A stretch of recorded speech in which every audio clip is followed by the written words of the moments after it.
Hey everybody, welcome back. In this episode, we're going to jump into some brand new news from Pokemon Go, which is going to be all about the Go Tour Sinnoh coming up here in the month of February in Los Angeles, as well as globally the following week after that. We're going to go through all the details, the brand new abilities, the brand new Pokemon, and everything you can expect that is going to completely change this game that we love. If that sounds interesting, stick around and let's get to it.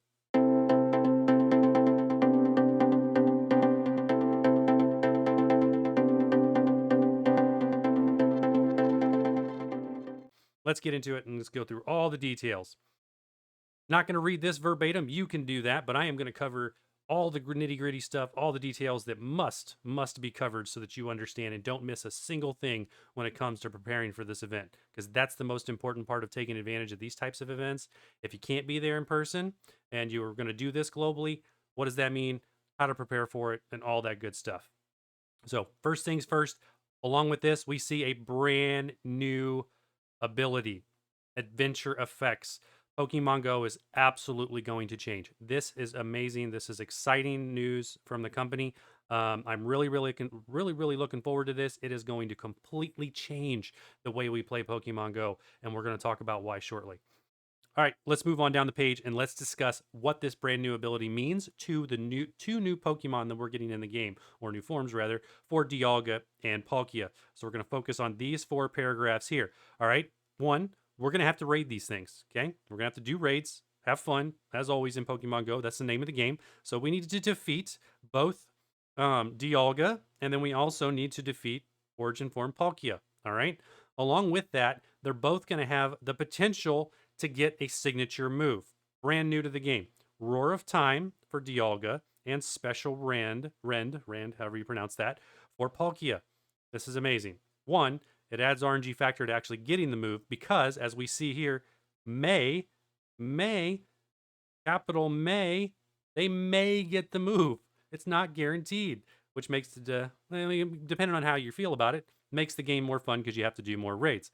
So you're gonna have to raid these guys. We're gonna have to knock them out, capture them, and then maybe we get their signature move, which will then grant us the adventure effects. And we're going to get into those adventure effects here very shortly, talk about how they work and all the details you need to know about that. So definitely stick around. But let's talk about what these moves actually do before we get into the nitty gritty details.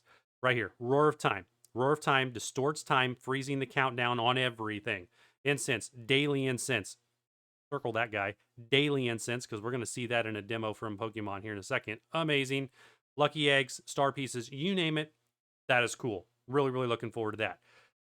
But even maybe even more so than that, I am looking forward to Spacial Rend's uh, signature ability, which is going to be reveal wild Pokemon at an increased distance. Hey, remember that glitch Pokemon Go had a while back where Pokemon were spawning from long distances away? There it is. That's why it glitched.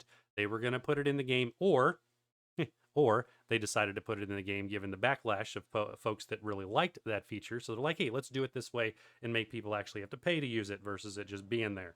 I would argue that it was probably just as good, but this is an exciting change, and I'm really looking forward to it. So let's get into the blog and let's take a look at all the details going with this. Once you enter the blog, you can obviously watch their YouTube video. I'll let you go do that. That's really cool. It's pretty short. Okay, keep moving down the screen or keep moving down the post. What do we see? Pokemon debuts. So we have the origin form for both Dialga and Palkia in their shiny variants. That's key. You're going to be able to catch these shiny from the raids, which is awesome.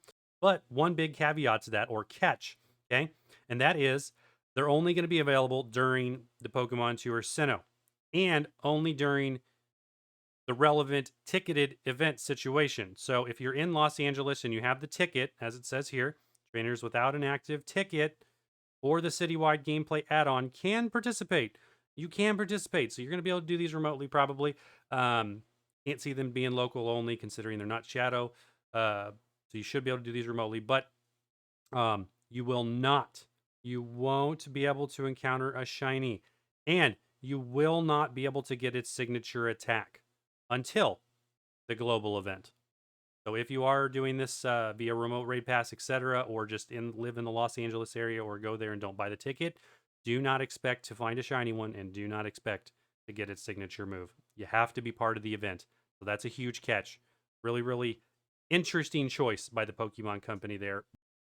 All right, let's get into this adventure effect mechanic and let's talk about all the details and how these things function and what you can expect. So, those of us that do encounter either a Dialga or a Palkia that have the special signature move. By the way, there's going to be a quest line associated with this as part of the event. Depending on which one you pick, you will be guaranteed one of these two. Not a guaranteed shiny. We'll have to see if it's possible to get the shiny from that or not. I'm not sure, but you will be guaranteed one of them based on the quest line you choose. So if you choose the one for Dialga, at the end of that quest line, as we've seen in Pokemon Go, you guys know what this is.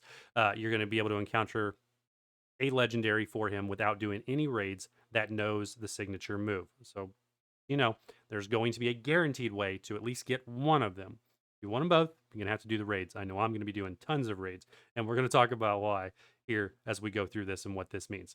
So, once you have the Pokemon that actually knows the signature move, so the charge attack, um, Roar of Time. In order to activate the event, as we see from this video that keeps playing right there, and I will freeze frame it and I'll stick it up there and I'll kind of show you a couple different sets of it where we got what it ultimately counts up to be and how much it costs to activate this video for, let's say, a few popular times, like 30 minutes, an hour, 2 hours, even all the way up to 24 hours. I've already done the math with that one and it's just absolute crazy. So as we see, Roar of Time is going to take 5,000 Stardust and 5 candies. All right, that's the same exact thing for Palkia. We're going to get down and talk about that one in a second. A little bit of different. What that means is, in order to activate the ability for 6 minutes, you're going to have to spend 5k dust and 5 candies. That's expensive, and that adds up extremely fast. But it is going to pause all those timers, which is exciting because, and by far, the most exciting one is the daily adventure instance, as you see right here in that video down there. Move my terrible arrow. This one, watch him as he continues to go. There's a Galarian Moltres with all the timers frozen. That's going to make farming those Galarian birds so much easier. Which I've got mixed feelings about because I just finally completed my collection of all 3 of them thanks to family and friends. I only caught one of them myself, but the other 2 I got from family and friends. So that's going to be really, really cool. It's going to make those things easier to catch. Not easier to catch, easier to find. Well, if you just get out and walk forever, that is. You'll have more opportunities, which of course is going to lead to more catches. So you can extend the timers, freeze the timers rather, not extend the timers. You can extend the timer of Roar of Time by increments of 6 minutes. 6 minutes is such an odd number. I'm not really sure why they picked that one. And it can be extended up to 2 hours. So we see here in that video, they're basically doing up to 2 hours. And then from there, you can tap it basically to use it again and extend it up for a total of 24 hours. But if we do the math on that, and assuming my math is correct, at 5,000 dust and 5 candy per 6 minutes, and we see that video goes up to 100k Stardust for 2 hours and 100 candies.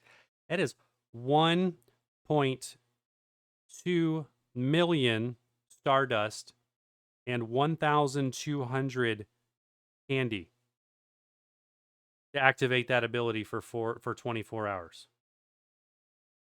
Wow. And ouch. Really expensive. So obviously, no one's going to activate it for 24 hours unless they're just doing it. You're going to activate this thing for 30 minutes, 15 minutes, an hour maybe when you're actively playing the game and you're having fun. So that's a little more reasonable. And of course, I'll shoot those screenshots up there so you can see exactly what those are.